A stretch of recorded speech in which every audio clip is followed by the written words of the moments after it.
Hello friends, welcome back to my channel. तो बढ़ते हैं इस सीरीज के 9th एपिसोड की तरफ। एपिसोड की शुरुआत बिल्कुल वहीं से होती है जहां पे पिछला एपिसोड खत्म हुआ था। हमारी नैनजिंग तो ड्रंक है मगर जुआन भी उसकी तरफ खींचा चला जा रहा था। नैनजिंग उसका माउथ वाइप करने के लिए टिश्यू लाती है और जुआन उसको देखता रहा।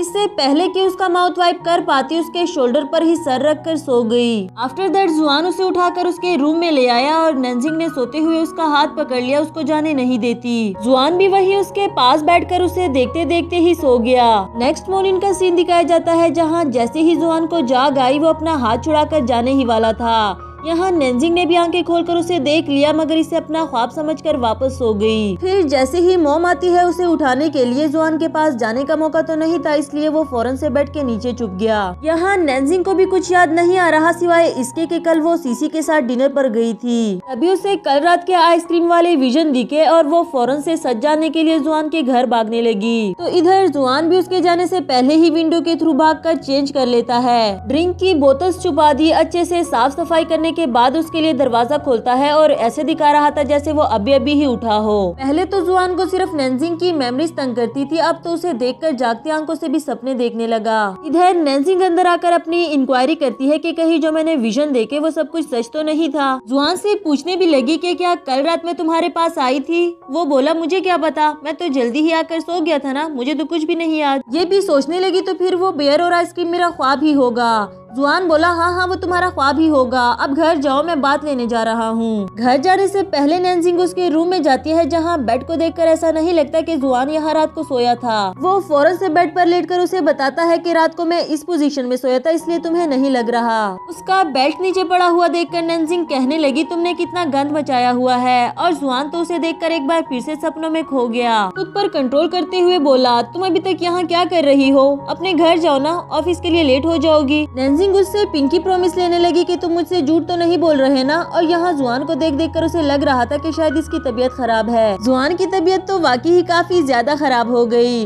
उसे खुद को भी समझ नहीं आ रही कि अपने आप को कैसे ठीक करूं। आफ्टर दैट उसे नैनजिंग का थैला दिखा, जबकि वो तो नैनजिंग को कल रात के बारे में कुछ भी पता नहीं चलने देना चाहता, इसलिए चुपते छुपाते हुए उसके घर में फेंक आया। नेक्स्ट सीन में हमें नैनजिंग को दिखाया जाता है जो लेट होने की वजह से भागते हुए ऑफिस आ रही थी और पहुंचते साथ ही मिस जियाओ ने बताया कि तुम्हें बॉस ने ऑफिस में बुलाया है। फिर जैसे ही ऑफिस में इंटर हुई, बॉस उसकी खातिरदारी करने लगा क्योंकि ये किंग को डील करने के लिए उसे नैनजिंग की हेल्प जो चाहिए। उसे कहता है ये किंग के साथ मेरी मीटिंग फिक्स कर दो, लेकिन ये भी नहीं जानता मीटिंग होने किस लिए है, ये भी नैनजिंग पर छोड़ दिया। सीन शिफ्ट होकर जुआन पर आता है जो कि नैनजिंग से रिलेटेड सारी ही चीजें उठाकर घर से बाहर फेंकना चाहता था, लेकिन उसकी ये नाकाम कोशिश भी फेल हो गई क्योंकि नैनजिंग उसे हर जगह दिखाई देने लगी। अब उसे अपना घर छोड़कर ही भागना पड़ा। बेचारे को क्या पता था कि जिस नैनजिंग से वो जान छुड़ाना चाहता है उसके गले ही पड़ जाएगी। दूसरी तरफ यहाँ नैनजिंग काफी कंफ्यूज होकर ये किंग के पास आती है, उन्हें बॉस के साथ मीटिंग के बारे में बताया। ये किंग मीटिंग करने के लिए मान गई, ये तक नहीं पूछा कि मीटिंग किस हवाले से होनी है। इस पर तो नैनजिंग और भी ज्यादा कंफ्यूज हो गई। ये किंग उसे देखकर स्माइल करते हुए बोली तुम्हारे बॉस को समझना थोड़ा मुश्किल है, लेकिन मैंने उनके साथ काफी टाइम गुजारा इसलिए मुझे बिन कहे उनकी बातें समझ आ जाती है। ये भी खुश होकर पूछने लगी कि मैं एक अच्छी असिस्टेंट कैसे बन सकती हूँ, जिस पर ये किंग ने बताया कि एक अच्छी असिस्टेंट वही होती है जो बॉस के कहने से पहले ही उसके सारे काम कर दे।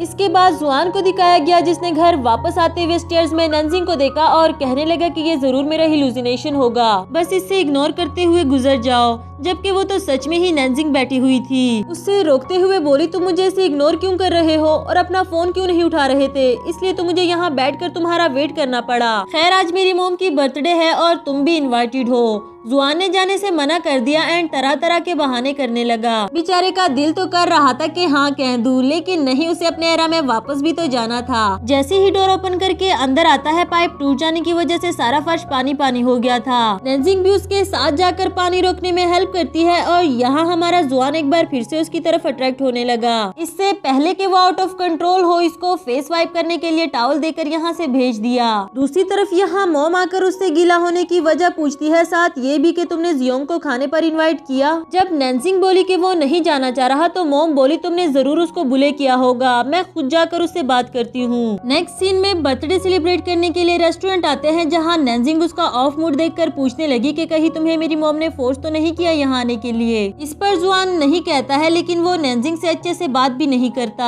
आफ्टर दैट नेंजिंग मॉम के लिए केक लेकर आई और कैंडल ब्लो अप करके उन्हें विश मांगने के लिए कहती है। इस पर मॉम ने 3 विशेष मांगी। एक तो ये कि मैं और प्यारी हो जाऊं, सेकंड ये कि मेरी बेटी को प्यार करने वाला पार्टनर मिल जाए, और थर्ड ये कि हम तीनों हमेशा सेफ और हेल्दी रहे। इसके बाद एक दूसरे के फेस पर केक रब करते हैं, जहाँ जुआन भी पहले तो एंजॉय करते हुए अपने बदले ले रहा था, लेकिन बाद में अचानक से उठते हुए टॉयलेट चला गया। खुद से कह रहा था कि मैंने उसके साथ ऐसे सिली एक्ट्स कैसे शुरू कर दिए। वहीं मॉम आते हुए कहने लगी कि जो नहीं कर सकते वो तुम्हें नहीं करना चाहिए ना। जुआन को तो लगा कि शायद मॉम सच जान गई, लेकिन वो तो बिल की बात कर रही थी जो कि जुआन ने पे किया था। आफ्टर दैट घर आते हुए जुआन ने उनके साथ जाने से मना कर दिया, ये कहते हुए कि मैं वॉक करके घर जाना चाहता हूँ। नेंजिंग भी मॉम को भेजकर इसके साथ आने लगी। इससे पूछती है कि तुम इसलिए नाराज हो ना क्योंकि मैंने तुम्हारे फेस पर केक रब कर दिया था, पर तुमने भी तो किया था। जुआन उसे अपने पीछे आने से मना कर देता है, जबकि नेंजिंग अभी भी उससे वजह पूछती रही, जिस पर ये एकदम से भड़क पड़ा। कहने लगा तुम्हारा मसला क्या है, तुम्हें खुद समझ नहीं आ रही तुम मेरे साथ क्या कर रही हो, कभी मेरी फीलिंग्स के बारे में पूछा तुमने। ये कहकर वो वहाँ से चला गया। इसके अगले ही सीन में नेंजिंग घर आते हुए सोच रही थी कि वो अपना एरा छोड़कर आया है तो उसका गुस्सा करना कोई बड़ी बात तो नहीं। इधर जुआन का काफी बुरा हाल हो गया है। वो नेंजिंग को नहीं सोचना चाहता, लेकिन उसे अपने दिलो दिमाग से भी नहीं निकाल पा रहा। खुद को डिस्ट्रैक्ट करने के लिए बुक्स रीड करने लगा, पर वहाँ भी उसे नेंजिंग की पिक्चर मिली। इसके बाद वो इंटरनेट की हेल्प लेता है, जहाँ लिखा हुआ था कि लव एक ऐसी फीलिंग्स है जिसका कोई सोल्यूशन नहीं, और अगर वो तुम्हें प्यार से ट्रीट करे तो फिर तो तुम्हें उसकी तरफ अट्रैक्ट होने से कोई नहीं रोक सकता। ये देखकर तो वो और भी ज्यादा डर गया। ऊपर से नेंजिंग ने सॉरी का मैसेज भी कर दिया, ये कहकर कि तुम्हें मेरी मॉम ने फोर्सफुली बुलाया था, कल मैं तुम्हारे साथ वहाँ जाऊंगी जहाँ तुम्हें जाना पसंद है। मैसेज रीड करने की देर थी और यहाँ हमारा जुआन एक बार फिर से उसकी तरफ अट्रैक्ट होने लगा। अब तो वो जितनी मर्जी कोशिश कर ले, बचकर कहाँ जाएगा। नेंजिंग उसके मैसेज का वेट करती रही, लेकिन वो कोई रिप्लाई नहीं देता। अगली सुबह ऑफिस जाने से पहले नेंजिंग एक बार उससे मिलना चाहती थी, मगर ये सोचकर नहीं जा सकी कि शायद वो अभी भी गुस्से में हो। सीन शिफ्ट होकर जुकेन पर आता है, जो ये किंग को अपने साथ एक पेंटिंग एग्जीबिशन दिखाने के लिए ले आया था, बिकॉज उसे पेंटिंग्स काफी ज्यादा पसंद है। जैसा कि नेंजिंग ने बताया था कि तुम्हें ये किंग को वहीं पर लेकर जाना चाहिए जहाँ जाना उसे पसंद हो। बेचारा जुकिन तो उसे यहाँ अपनी फीलिंग्स बताने के लिए लाया था, लेकिन ये किंग को तो बिजनेस के अलावा और कोई बात ही नहीं करनी आती। जिस आर्टिस्ट को ये किंग ने इंटरनेट पर अपना बिजनेस प्रपोजल सेंड किया था, फॉर्चुनेटली यहाँ वो भी आया है। ये तो मजे से जाकर उससे बातें करने लगी और जुकिन उसे देख देख कर बोर होता रहा। इसके बाद ये किंग काफी ज्यादा खुश होती है, उसको थैंक यू करती है कि मुझे यहाँ लाकर तुमने मुझे बहुत बड़ा सरप्राइज दे दिया। सीन शिफ्ट होकर नेंजिंग पर आता है, जो ऑफिस में बार बार अपना फोन चेक करती रही, मगर जुआन का अभी तक कोई रिप्लाई नहीं आया। दूसरी तरफ जुआन को दिखाया गया, जो अपना स्ट्रेस रिलीव करने के लिए स्केचिंग कर रहा था, और उसे ये तक पता नहीं चला कि उसने तो नेंजिंग को ही ड्रॉ कर दिया। ये देखकर वहाँ से भाग निकला, फिर कुछ एक्सरसाइज करता है, लेकिन ये भी उसके लिए हेल्पफुल नहीं थी। यहाँ से भी जाने ही वाला था कि नेंजिंग का मैसेज देखता है, जिसने शाम 6:30 बजे मिलने के लिए बुला लिया था। पर जुआन उससे मिलने के लिए कहाँ जाने वाला था, उसे तो नेंजिंग की मेमोरीज से रिलीफ चाहिए। आराम से बैठकर मेडिटेशन कर ही रहा था कि वहाँ जुकेन भी आ गया, यानी कि दोनों का सेम मसला है। यहाँ जुआन को नेंजिंग की कॉल आती है, जिसे वो पहले तो रिसीव नहीं करना चाहता, लेकिन बाद में रिसीव करते हुए बोला, मैं तुमसे मिलने के लिए नहीं आ रहा और ना ही मुझे तुम्हारे साथ कहीं जाने में कोई इंटरेस्ट है। बेचारी नेंजिंग खुद से ही कहने लगी, इसको हो क्या गया है, गॉड कोई तो मेरी हेल्प करे, इसको कैसे मनाऊं। उसके कहने की देर थी और यहाँ जुआन टेलीपोर्ट हो जाता है। इसी के साथ हमारा ये एपिसोड भी खत्म हुआ।